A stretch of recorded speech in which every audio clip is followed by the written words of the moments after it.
যে সমীকরণটা শুরু হয়েছে 2+2 বৈঠকের মধ্য দিয়ে দিল্লিতে আমাদের 7 জানুয়ারি ইলেকশনের আগে, তার ধারাবাহিকতা আমরা দেখেছি। মার্কিনীরা ব্যাক গিয়ারে চলে গিয়েছিল, they allowed 7 January election to be held, এবং মাস ছয়েকের মাথায় আমরা দেখলাম সরকারের পতন। সেই নির্বাচনের দ্বারা গঠিত সরকারের অকাল বিদায়। আমরা মার্কিনীদের জানি, তারা ডেমোক্রেসি, লিবার্টি এবং সেই সঙ্গে বাক স্বাধীনতার জন্য সর্বত্র পৃথিবীব্যাপী কাজ করে থাকেন। বাংলাদেশ তার ব্যতিক্রম নয়, সেটাই কিন্তু প্রমাণিত হয়েছে। ইকোনমিক যে প্যাকেজ, সেটি বড় রক্ষা কবচ হিসেবে কিন্তু রেজিমের জন্য কাজ করবে, তার মোটামুটি ইঙ্গিত ডোনাল্ড লু দিয়ে গেছেন। এবং সেই সঙ্গে ভারত যাতে অযাচিত ভাবে এই রেজিমকে হ্যাকেল না করে, প্রতিবন্ধকতা তৈরি না করে, সে ব্যাপারেও তারা পরামর্শ দিয়েছেন উভয় পক্ষকে।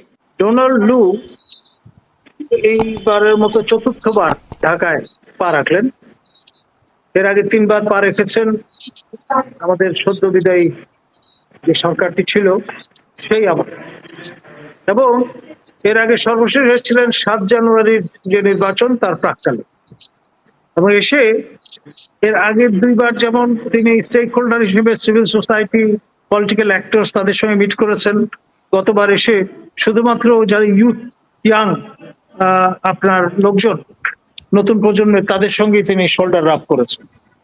এবার তিনি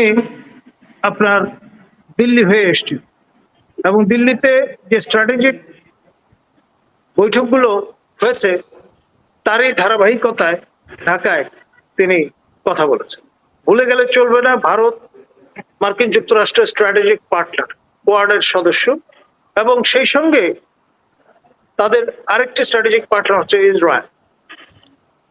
এবং এই 3 সমীকরণ বিষয়টা কগনিজেন্সে নিয়ে, আমলে নিয়ে কিন্তু বিষয়টা অনুধাবনের চেষ্টা করতে হবে। আমি অনেকদিন ধরে বলছিলাম যে ডোনাল্ড লু হচ্ছেন রেজিম চেঞ্জ এক্সপার্ট। তার অন্যতম যে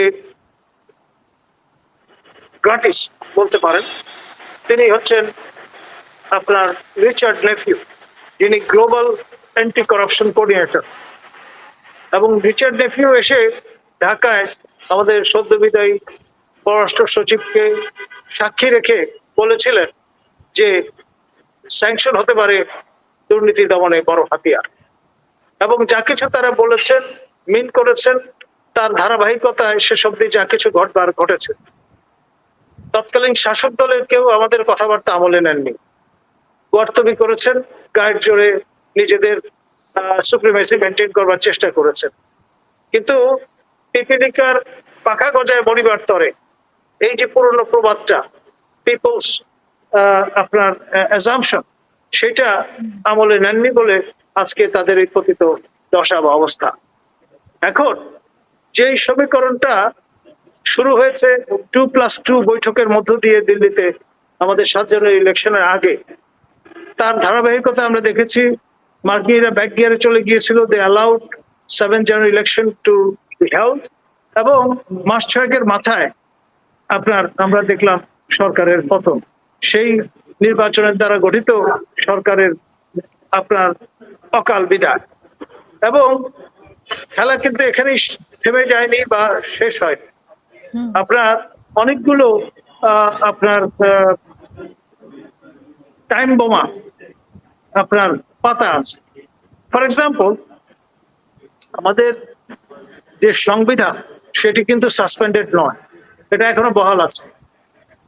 সংসদ যদ্দূর মনে পড়ে আমার 5 অগস্ট সরকারের পতন ঘটলো, 6 অগস্ট বিলুপ্ত হলো, এবং 5 থেকে 8 অগস্ট এই সময় কোনো সরকার বাংলাদেশে ছিল না। ফলে এই সময় বেশ কিছু আমরা কার্যক্রম পরিচালিত হতে দেখেছি। আমাদের মাননীয় সাবেক প্রধানমন্ত্রী বেগম খালেদা জিয়ার যে জিয়া অরফানেজ মামলাটি, সেটি যা কিছু করবার সেটি সংগঠিত হয়েছে ওই সময়সীমার মধ্যে তৎকালীন আইন সচিব এবং মহামান্য রাষ্ট্রপতির যৌথ উদ্যোগে। তারপরে আপনার সেই বিখ্যাত ইকোনো কামাল তার যে বিষয়টা ছিল সেটারও কিন্তু নিষ্পত্তির সময় হয়েছে। এবং আপনার আমাদের মাননীয় সাবেক প্রধানমন্ত্রী খালেদা জিয়া তিনি এখন free to do his her business, that means politics. কোন রকমের আপনার শেকল তার পায়ে এখন আর নেই। এটা একটা বিরাট কিন্তু অর্জন, এবং এই অর্জনের ক্রেডিট অবশ্যই আপনার এই যিনি রেজিম চেঞ্জ এক্সপার্ট বা তার সরকার তাদের অবশ্যই দিতে হবে।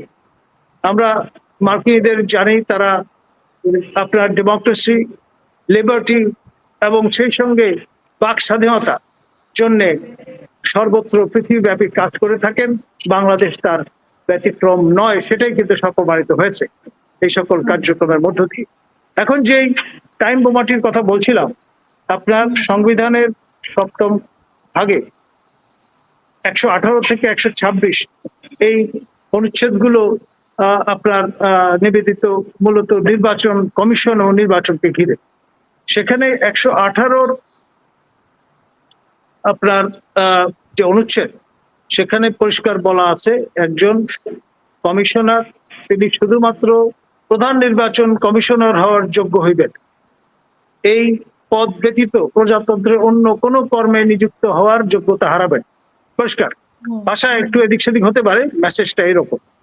এখন এই বিষয়টা আমাদের মাননীয় প্রধান উপদেষ্টা যিনি সরকার প্রধান এবং সরকারের প্রধান হিসেবে যিনি তার এই মন্ত্রীর মর্যাদায় উপদেষ্টা পরিষদ সাজিয়েছেন, তিনি কি জানতেন না যে একজন সাবেক নির্বাচন কমিশনার কে তিনি দায়িত্ব দিচ্ছেন একটি মন্ত্রণালয়ের? সংবিধান বহাল দেখে সংবিধানের ব্যত্যয়, কমিশনের ব্যত্যয় যে ঘটানো হয়েছে সেটি খেয়াল করা কিন্তু দরকার ছিল। ভবিষ্যতে এটা একটা সংকট তৈরি করতে পারে। এক, দ্বিতীয়ত বেআইনি কাজের দৃষ্টান্ত, পূর্ব দৃষ্টান্ত যদি থাকে তাহলে পুনরায় বেআইনি কাজ করা যেতে পারে। সেই পয়েন্ট ধরলে হয়তো এই যাত্রা পার পেয়ে যাবেন। কারণ এর আগেও সাংবিধানিক পদে অধিষ্ঠিত একজন ব্যক্তি কন্ট্রোলার অ্যান্ড অডিটর জেনারেল তাকে তত্ত্বাবধায়ক সরকারের উপদেষ্টা করা হয়েছিল। সেই বিবেচনায় একটা লিওয়ে আছে। আর এই সব বিষয়গুলো কিভাবে আপনার শেষ পর্যন্ত ট্যাকেল করা যাবে এবং সেটার জন্য যে সহায়ক পরিবেশ সেটি নিশ্চিত করবার ক্ষেত্রে আপনার ডোনাল্ড লুর এই সফর গুরুত্বপূর্ণ ভূমিকা পালন করবে। আমি আবারও বলছি, এই যে রেজিম চেঞ্জের ঘটনাটি এবং বর্তমান সরকারের যে অধিষ্ঠিত হওয়ার ব্যাপারটি, সেই ক্ষেত্রে এটি ভারত এবং মার্কিন যুক্তরাষ্ট্র তাদের যে স্ট্র্যাটেজিক অ্যালায়েন্স তার একটা আন্ডারস্ট্যান্ডিং এর মধ্যেই ঘটেছে, সেটা আমরা যেন ভুলে না যাই। আর ইকোনমিক যে প্যাকেজ সেটি বড় রক্ষা কবচ হিসেবে কিন্তু রেজিমের জন্য কাজ করবে, তার মোটামুটি ইঙ্গিত ডোনাল্ড দিয়ে গেছেন। এবং সেই সঙ্গে ভারত যাতে অযাচিত ভাবে এই রেজিমকে হ্যাকেল না করে, প্রতিবন্ধকতা তৈরি না করে, সে ব্যাপারেও তারা পরামর্শ দিয়েছেন উভয় পক্ষকে। ধন্যবাদ। আপনি যে সংবিধানের কথা উল্লেখ করলেন, এই সরকার কি সংবিধান অনুযায়ী সবকিছু হচ্ছে? মানে শুরু থেকে যদি আমরা ধরি, শপথ গ্রহণ থেকে শুরু করে, বা এই সরকারের কোনো কিছু কি উল্লেখ আছে সংবিধানে? দেখুন, একটি বিপ্লবোত্তর সরকার আপনার ডক্ট্রিন অফ নেসেসিটি মাথায় রেখে কাজ করে, কিন্তু যেহেতু নির্বাচন আয়োজনের জন্যই কিন্তু মূলত এই অন্তর্বর্তী সরকার এবং 6 জন উপদেষ্টার নাম ঘোষণা করা হয়েছে জাতির উদ্দেশ্যে যে ভাষণটি মাননীয় প্রধান উপদেষ্টা প্রদান করেছেন, তাতে ইতিমধ্যে স্বাস্থ্য বিষয়ক সংস্কারের যে প্রধান হিসেবে যার নাম ঘোষণা করা হয়েছিল তিনি ইতিমধ্যে সবাইকে অবাক করে পদত্যাগ করে বসেছেন। এই ধরনের ঘটনাগুলো খুব একটা ভালো হোমওয়ার্ক করে আপনার এই কাজগুলো করা হচ্ছে তার পরিচয় বহন করে না। এই বিষয়গুলো নিয়ে কথা বলাটা জরুরি। আমরা আপনার যদি সাইয়ে করে যাই এবং পুরনো আমাদের যে কালচার, অর্থাৎ খোসামত, তোষামত কিংবা স্থাবকতার যে কালচার, সেটা থেকে কিন্তু আমাদের বেরিয়ে আসতে হবে। আমাদের ছাত্র আবু সাইদ মূলত প্রতিবাদের সংস্কৃতি এবং প্রতিকারের সংস্কৃতি ইনস্টিটিউশনালাইজ করবার জন্য জীবন দান করেছে। মুগ্ধ সেই জন্যই জীবন দান করেছে এবং অগুন্তি তার যারা সহযোদ্ধা তারা সেই জন্যই জীবন দান করেছেন। সেই যে জীবন দান, রক্তদান, তা যেন কোনো অবস্থায় বৃথা না যায় সে ব্যাপারে আমাদের সবাইকে কিন্তু সচেষ্ট থাকতে হবে। ধন্যবাদ।